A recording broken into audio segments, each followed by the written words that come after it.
Efeito placebo no corpo. Num dia fresco de setembro de 1981, um grupo de 8 homens septuagenários e octogenários viajou de carrinha durante 2 horas de Boston para um mosteiro em Pittsburgh, Nova Hampshire. Os homens iam participar num retiro de 5 dias, onde tinham de simular que eram jovens outra vez, ou pelo menos 22 anos mais novos do que eram na altura. O retiro foi organizado por uma equipe de investigadores liderada pela doutora Ellen Langerd, psicóloga de Harvard, que levaria outro grupo de 6 idosos para o mesmo local, mais uma semana depois. Os homens do segundo grupo, que correspondia ao grupo de controle, tinham de recordar ativamente como eram há 22 anos, mas sem fazer de conta que tinham essa idade. Quando o primeiro grupo chegou no mosteiro, os homens deram por si rodeados por todo o gênero de estímulos ambientais que propiciavam a recriação de uma idade mais jovem. Tinham números antigos da Life e do Saturday Evening Post, filme e programas de televisão que tinham sido populares em 1959, bem como música de Perry Como e Nat King Cole a passar na rádio. Também falavam de acontecimentos atuais, como a ascensão de Fidel Castro ao poder em Cuba, a visita do primeiro-ministro russo Nikita aos Estados Unidos e até aos efeitos da estrela do beisebol Mickey Mantle e do campeão de pugilismo Floyd Patterson. Todos esses elementos foram cuidadosamente estudados para os ajudar a imaginar que realmente tinham menos 22 anos. Depois de cada retiro de 5 dias, os investigadores faziam várias medições e comparavam-nas com os valores registrados antes do início do estudo.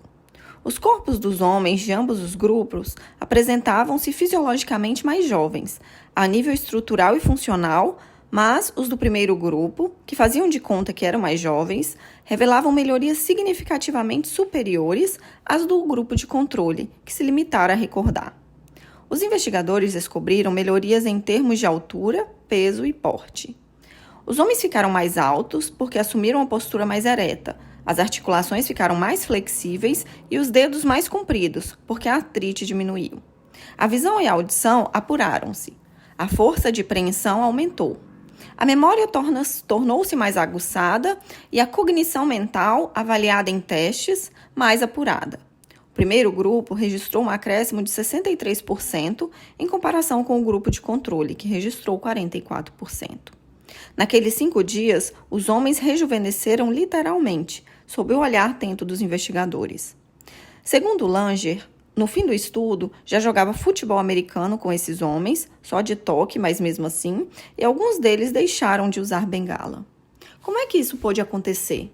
Os homens conseguiram ativar os circuitos cerebrais que os recordavam de como eram 22 anos antes, fazendo reagir, assim, de alguma forma, e como que por magia, a química corporal.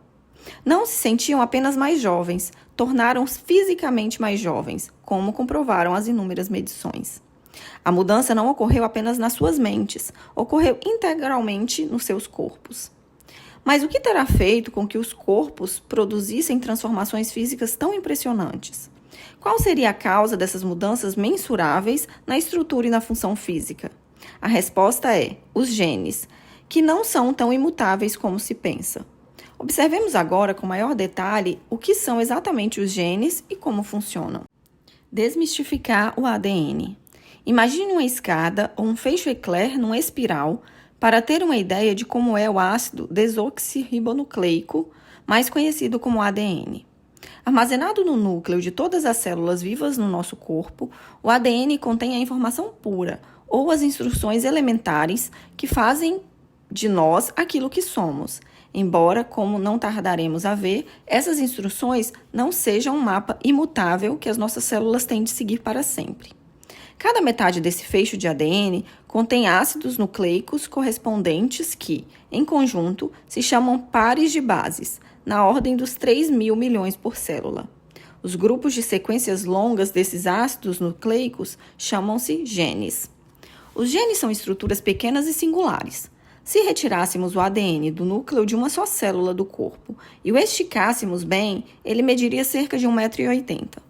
Se extraíssemos todo o ADN do corpo e o esticássemos, ele iria e viria do Sol 150 vezes. Mas se retirássemos todo o ADN dos quase 7 mil milhões de pessoas que habitam o planeta e o juntássemos, ele caberia num espaço equivalente a um grão de arroz. O nosso ADN utiliza as instruções gravadas nas suas sequências individuais para produzir proteínas. A palavra proteína deriva do termo grego protas, que significa de importância primordial. As proteínas são a matéria-prima que o nosso corpo utiliza para construir não só estruturas tridimensionais coerentes à nossa anatomia física, mas também as funções intricadas e as interações complexas que constituem a nossa fisiologia. Na verdade, o corpo é uma máquina de proteínas. As células musculares produzem actina e miosina. As células dérmicas produzem colágeno e elastina. As células imunitárias produzem anticorpos. As células da tireoide produzem tiroxina. Algumas células oculares produzem queratina. As células da medula óssea produzem hemoglobina.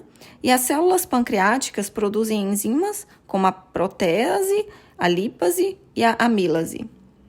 Todos os elementos produzidos por essas células são proteínas que controlam o sistema imunológico, digerem os alimentos, saram as feridas, catalisam as reações químicas, apoiam a integridade estrutural do corpo, proporcionam moléculas elegantes para a comunicação celular e fazem muito mais. Em suma, as proteínas são a expressão da vida e a saúde do corpo.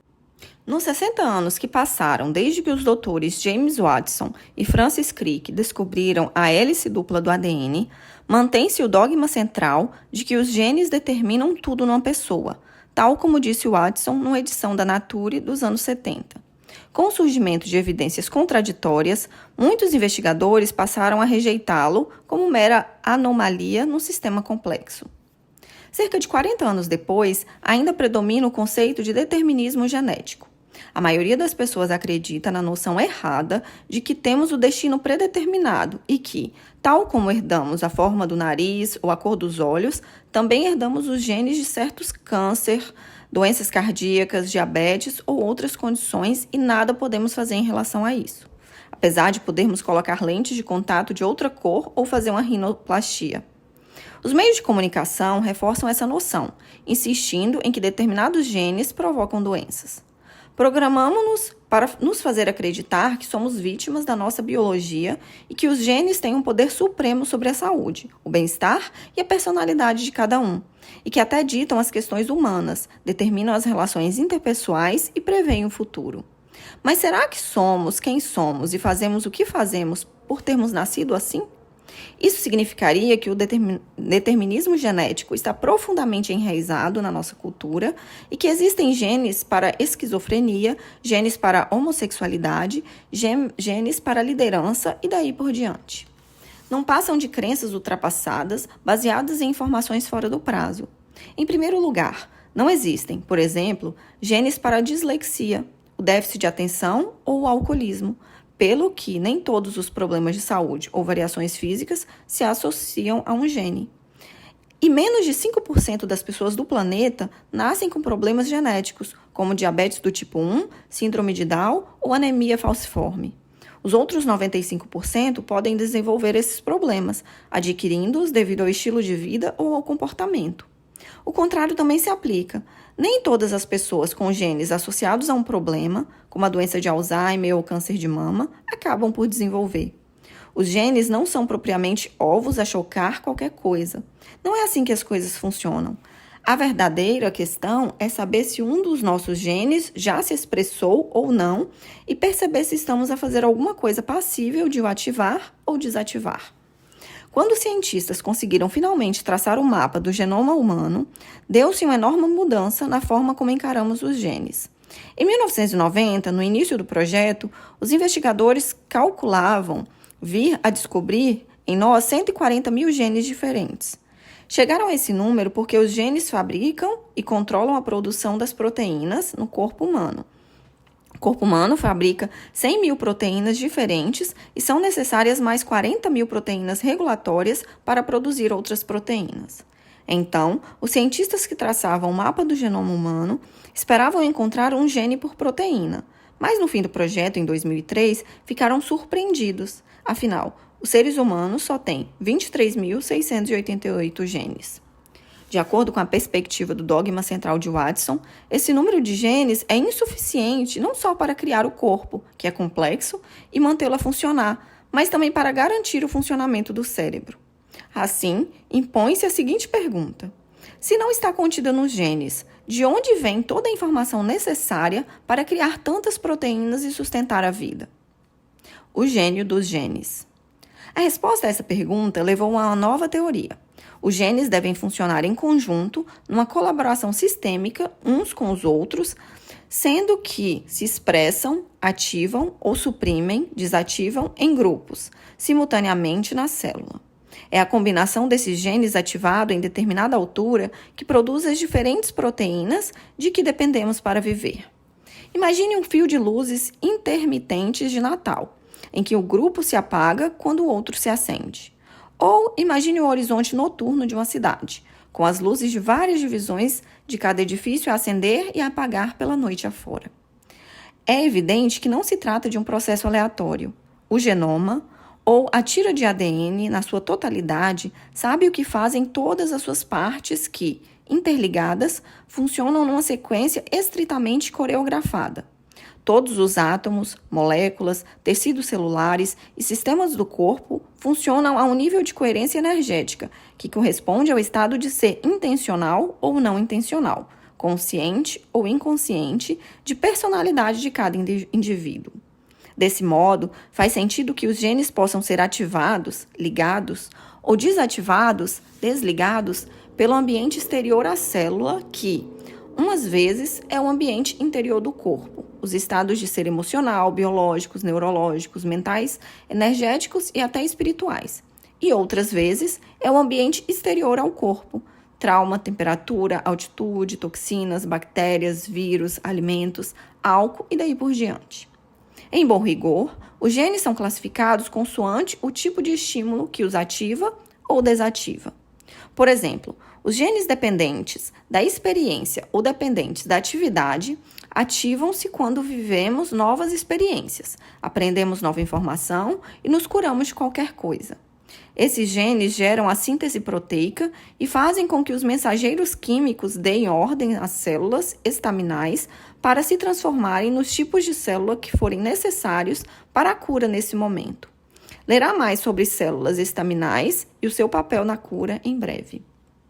Os genes dependentes do comportamento ativam-se em períodos de elevada excitação emocional, estresse ou em diferentes níveis de consciência, incluindo os sonhos, estabelecendo um elo entre os pensamentos e o corpo, ou seja, são a ligação mente-corpo. Esses genes permitem-nos compreender como podemos influenciar a saúde, acedendo a estados de mente e corpo que promovam o bem-estar, a resistência física e a cura.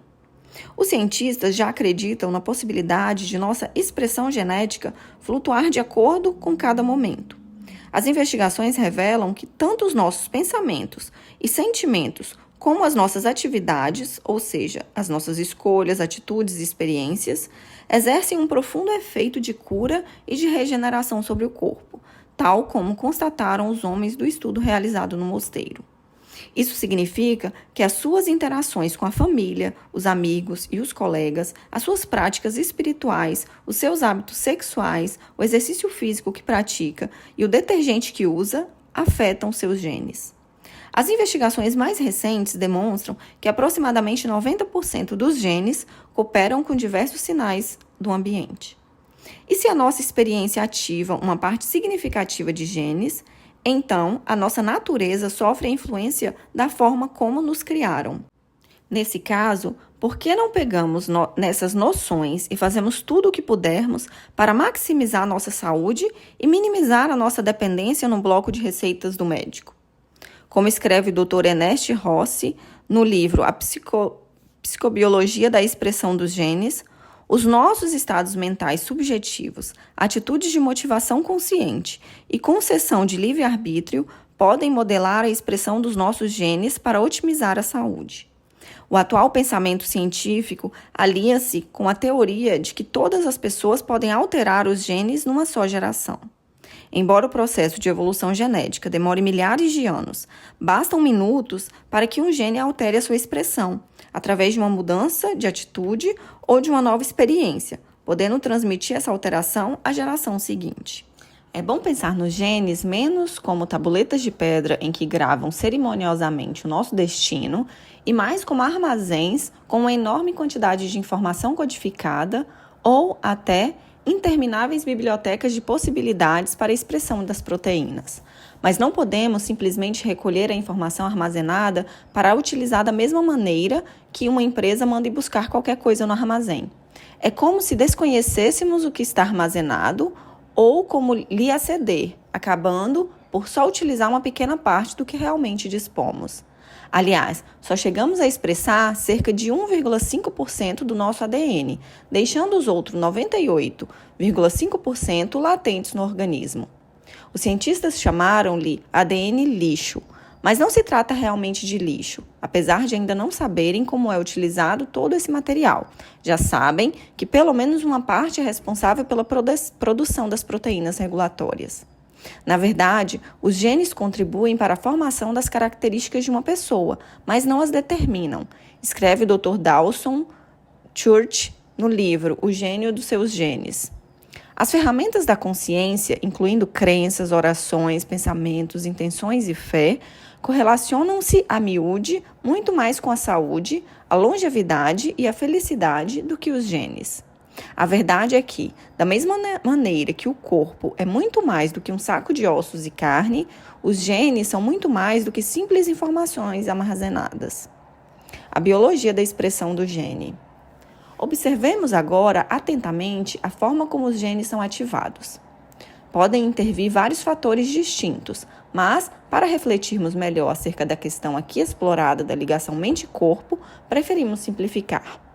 Assim que se fixa na estação de atracagem da célula e passa pela membrana celular, o mensageiro químico, por exemplo, um neuropéptido, exterior à célula do ambiente, dirige-se ao núcleo, onde encontra o ADN. Aí, modifica ou cria uma nova proteína, e o sinal que traz com ele traduz-se em informação já no interior da célula. Depois, penetra no núcleo celular através de uma janelinha, e dependendo do conteúdo da mensagem proteica, procura um cromossoma específico, um só componente de ADN em espiral contendo inúmeros genes, no núcleo do mesmo modo que procuraríamos um livro específico nas prateleiras de uma biblioteca.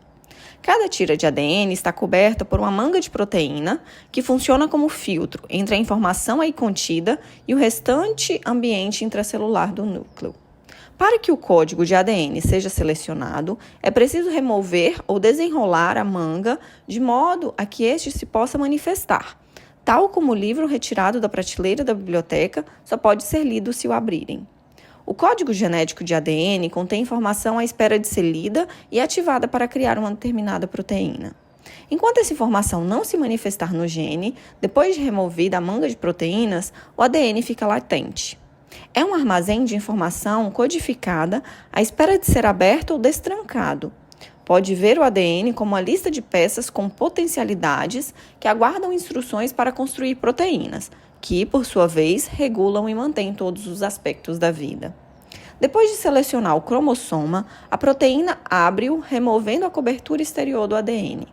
Então, uma outra proteína regula e prepara toda a sequência genética no cromossoma, como se fosse o capítulo de um livro, para ser lida, do princípio ao fim. Assim que o gene é exposto e a manga proteica é extraída e lida, a proteína regulatória que o lê produz um outro ácido nucleico chamado ácido ribonucleico, ADN. Agora, o gene é expressado ou ativado. O ADN sai do núcleo celular para se conjuntar numa nova proteína a partir do código que contém em si. Passou de mapa de potencial latente à expressão ativa. O gene proteico já pode construir, reunir, restaurar, manter, influenciar e interagir com vários aspectos diferentes da vida, tanto na célula como fora dela. Da mesma forma que um arquiteto obtém toda a informação necessária para construir uma estrutura a partir de um plano, o corpo obtém todas as instruções de que necessita para criar moléculas complexas que o mantêm vivo e a funcionar a partir dos cromossomas do ADN. Mas antes de ler o plano, o arquiteto tem de o retirar do tubo de cartão e desenrolar. Antes disso, o plano não passa de informação latente à espera de que a leiam. Com a célula é igual. O gene permanece inerte até que a cobertura proteica seja extraída e a célula decida ler a sequência genética. Os cientistas acreditavam que o corpo só precisava da informação em si, o plano, para começar a construir, e foi nisso que mais se centraram. Prestaram pouca atenção ao fato de a sequência de acontecimentos começar com o sinal exterior à célula, que é, aliás, responsável pelos genes da sua biblioteca que a célula escolher ler.